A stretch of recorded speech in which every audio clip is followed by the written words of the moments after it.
Hello everyone, we are Group 4. We have Kelvin, Yanjun, Miru, Jeff, Hank, and myself, Jonathan, for today's discussion.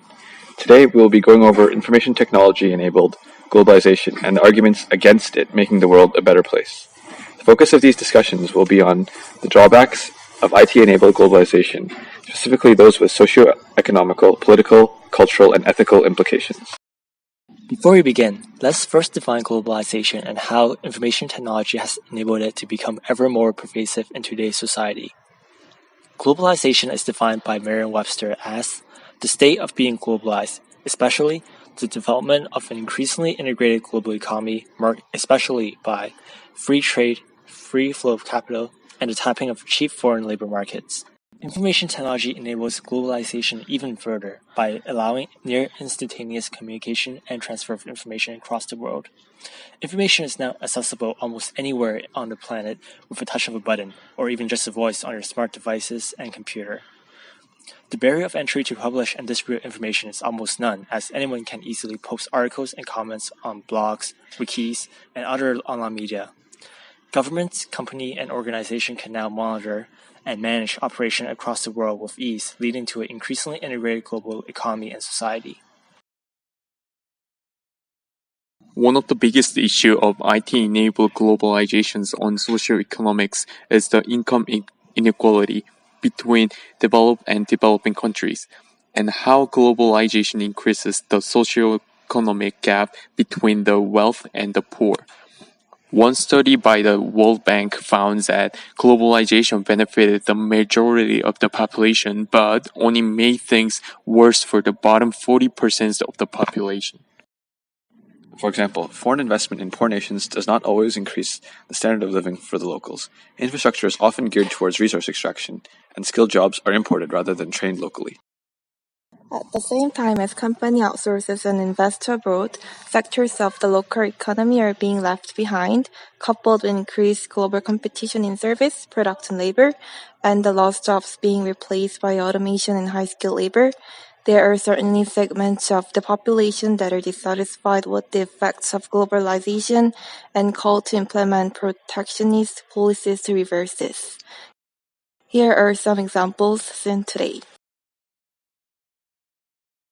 Another big issue arising from IT-enabled globalization is that as the global economy becomes interdependent, the impact of events occurring in one nation on other nations is greater than ever.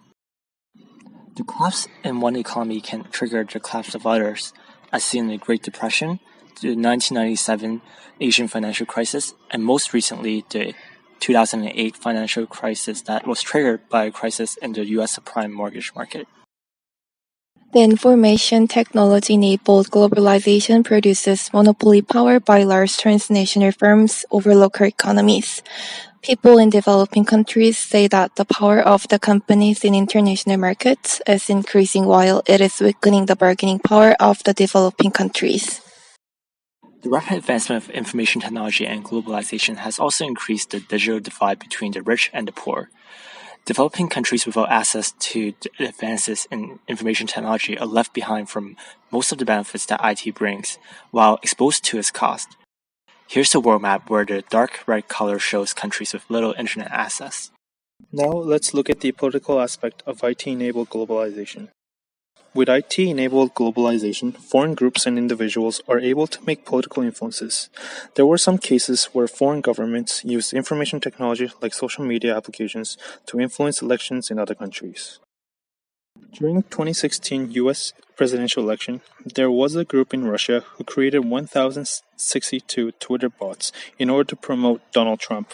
Some of the tweets included images like the following: making viewers see Donald Trump as the candidate to vote for.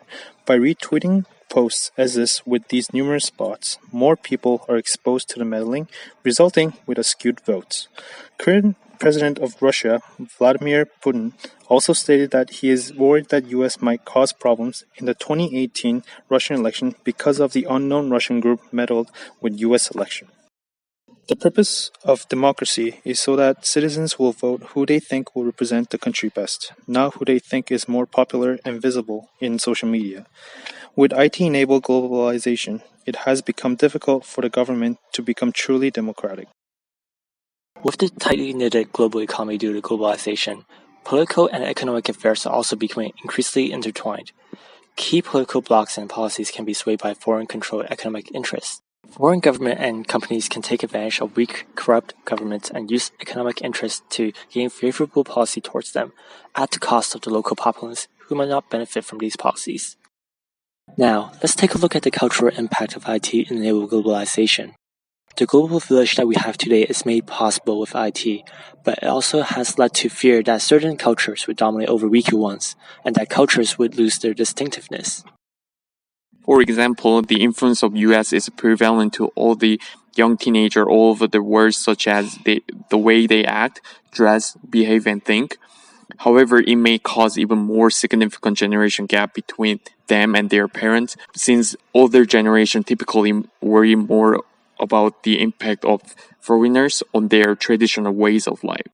In France, Germany, and Britain, older people are twice as likely as young people to be worried about erosion of their way of life. Also, languages have become overshadowed, with English become the primary mode of communication for business and everything else, while other languages are becoming increasingly neglected. One example within Canada is Quebec. Since 1974, French has been the only official language in the province with Bill 101, with many laws and incentives to preserve and strengthen the French language within Quebec. Another example of the cultural problem stemming from IT-enabled globalizations is the increased polarization of views due to the echo chamber effect. Recent findings shows that users on Facebook tend to select information that adhere to their system of beliefs and to form polarized groups. Here is a graph that shows the percentage of Facebook friends from an opposing ideology. These polarized groups don't really argue with each other. They mostly argue with themselves about how upset the other group makes them, and end up making a false or exaggerated depictions of the other group, often inflammatory in nature. Through these groups, the false uses that we often hear about today are spread easily, especially when facilitated through social media. These polarized groups fracture society along lines between race, class, and political views within and between nations, and lead to the rise of racism, extremism, and xenophobia, instead of focusing more on what we all have in common as human beings. IT-enabled globalization not only negatively impacts the culture. Over the years, a lot of ethical concerns are growing rapidly. Many transnational companies exploit national resources in host countries without any attempt to preserve the environment. The local environment and living conditions for host country nationals are negatively affected. For instance, the Bodo community area is heavily polluted due to two oil spills happened 11 years ago by Shell in Nigeria. The drinking water has been contaminated with carcinogenic oil byproducts. Public health is seriously threatened. It is assessed that the sustainable recovery of the area could take up to 30 years. Because of lax environmental regulations, Shell Nigeria had not begun to initiate their oil spill cleanup procedure until the last year. Another ethical issue that is tied to IT-enabled globalization is the population migration. Europe's refugee issue is an example of migration due to increased awareness in economic disparity. With the fall of Libya's government, there is a sharp increase in war and economic refugees, which has fueled tension between the native population and them. The deadly journey across the Mediterranean is an ongoing humanitarian crisis. At least 5,000 people died on their way to Europe. Moreover, many of European countries had declined to help Italy with the Mediterranean refugee crisis. Following are some questions for us to think about. Is it ethical to turn refugees away if they are looking for a better life? What about the native population that could be affected by population migration? Globalization through information technology certainly has many benefits. However, governments, corporations, and we as individuals need to consider its negative effects as well. Its shortcomings from a socio-economical, political, cultural, and ethical perspective should be properly addressed before we can confidently say that IT-enabled globalization does indeed make the world a better place to live in. Here are the references that we used for our presentation. And you can find our full presentation on Prezi here on this link, or scan the QR code. Thanks for listening.